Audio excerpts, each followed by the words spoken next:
let alone iskaba daay to beat me inaad aniga i oofsato even inaad sorry number 1 wuxuu leeyahay let alone iskaba daay to beat me inaad aniga i garaacdo even xitaa you can fly kama duulin kartid a fly tixsi on my body jirkayga tixsi xitaa kama duulin kartid inaad aniga garaacdo iskaba daay number 2 wuxuu leeyahay waxaan doonayaa anigu to scold you inaan ku canaanto as the toddler sida anug socod barad oo kale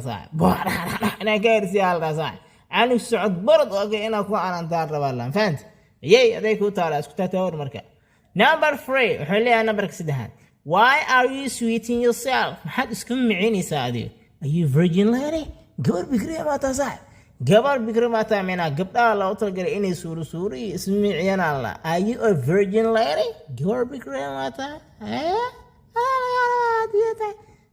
waaya haddii aad ka hesho muuqaalka like saar bye bye